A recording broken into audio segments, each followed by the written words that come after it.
Hi, everyone, and welcome to A Balancing Act, a podcast devoted to helping families navigate memory loss. I'm Kelly Burton-Shaw, a licensed speech-language pathologist and certified dementia care specialist. In my 20 years of practice, family members have told me how caring for a loved one with memory loss, while also trying to manage their own family, their career, and life, truly becomes a balancing act. So my goal each week is to help you and your family face these challenges head-on. Together, we'll find the answers, because no one should walk this journey alone. Let's get started.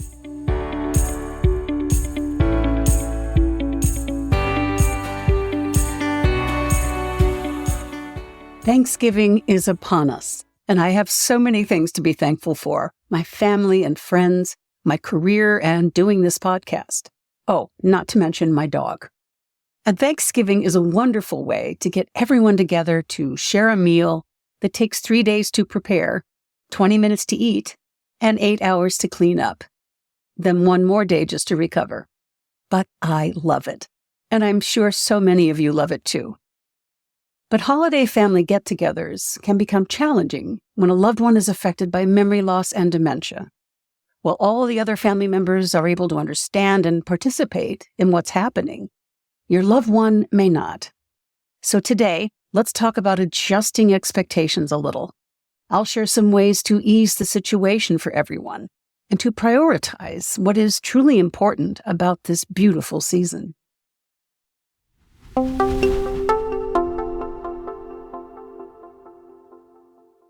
Holidays can be fraught with expectations of ourselves, other family members, the meal, the decor. Well, the list goes on and on. But here's where we may need to let go of some unrealistic expectations, because it's very unlikely this Thanksgiving will be like the previous one. Your loved one may be coming to this gathering with real disadvantages. We have to join their experience of what is going on because it may be completely different from ours. And the best way to help them is to know exactly what they can and they cannot do. Now, if your loved one is in the early stages of memory loss, they'll likely be able to participate in many parts of the holiday meal and traditions with just a few changes. But if they've been living with memory loss for a couple of years or more, here are some difficulties we need to learn how to accommodate. They may have a reduced ability to process and then follow what's going on around them. They may not remember it's Thanksgiving, the names of family members, or even recognize them. They'll struggle to understand what is being said to them, then find it hard to come up with the words to respond. They are easily confused and fatigued. They can become overwhelmed, which can bring about a meltdown or a shutdown. Add to this any uncorrected vision or hearing problems they may have, and wow, now you can see how hard family gatherings can be for your loved one. But the good news is, there are things you can include in your holiday planning to make things easier for them and for yourselves.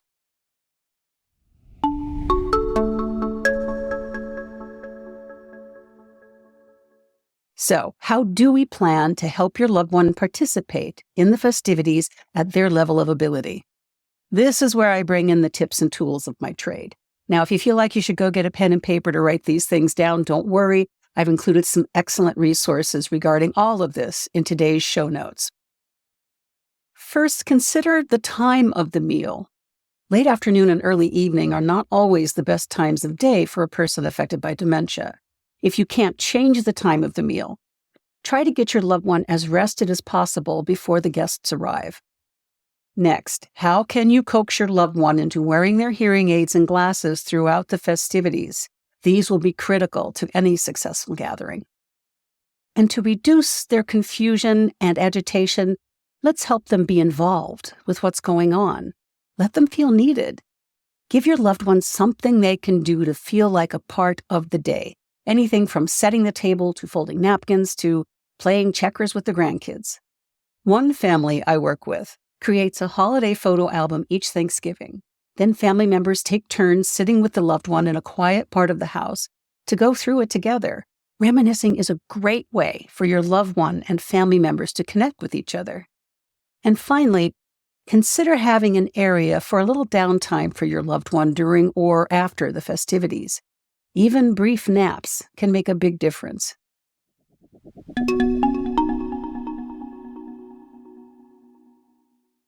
The next part of easing into the holiday festivities is to get everyone on the same page when it comes to your loved one.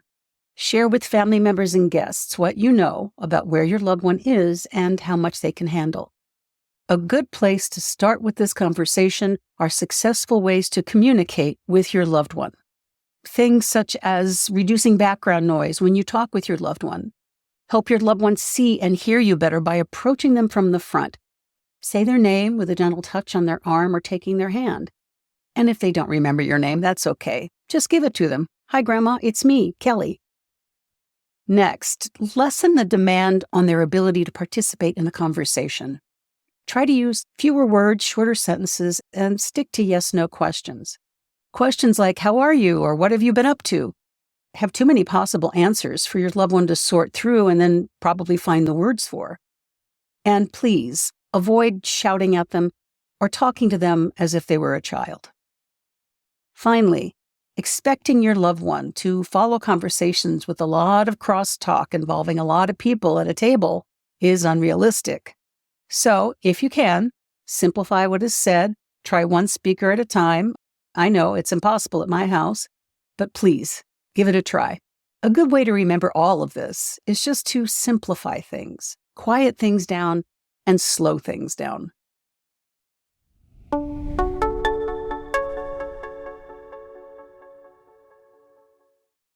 Now, for those of you whose loved one lives in another town or state and you'll be using a video call, planning ahead, again, is a really good strategy. Before the call, reach out to family members or caregivers there so they can update you on any changes your loved one may have been experiencing. Then many of the same guidelines we've been talking about apply. Both of you in a quiet area at a good time of the day for your loved one, and confirm that they're wearing their hearing aids and glasses. Another good idea when making a video call is to take into consideration your loved one's ability to start and then carry on a conversation. You may have to do most of the talking, so have a couple of specific things to talk about beforehand, some things you know your loved one will enjoy. You can talk about holiday memories of other Thanksgivings and Christmases or Hanukkahs. Talk about how other family members are doing and what everyone's been up to. And if other family members want some time with your loved one on this call, share all these strategies with them. A good rule of thumb is to keep visits short, one person at a time.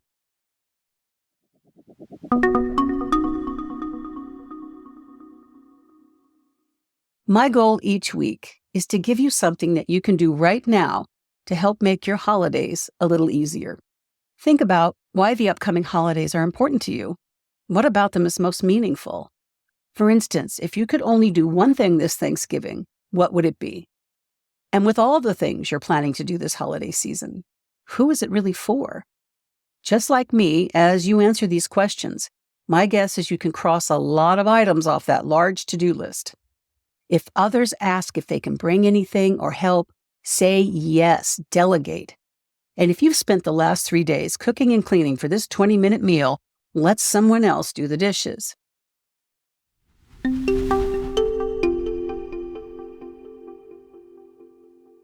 Now, I want to talk about how holidays can be difficult for another reason, the emotional side to all this. Witnessing how much your loved one has changed.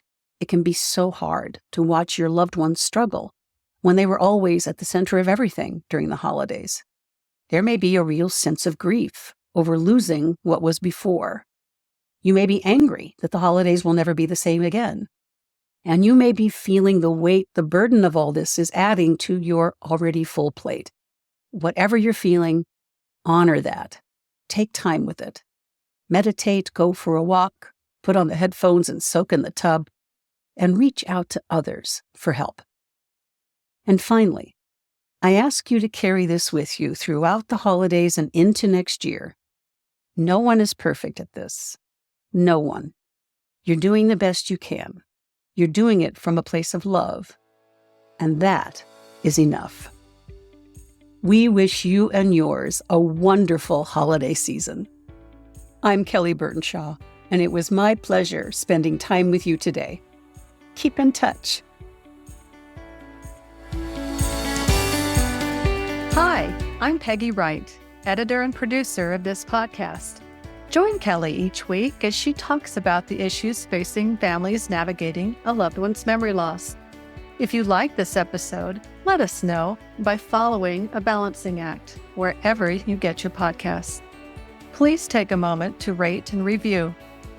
Questions and comments for Kelly can be posted on our Facebook page. We will carefully craft our material to be relatable, relevant, and reliable. Links are in the show notes. We look forward to hearing from you. Thanks again for joining us today.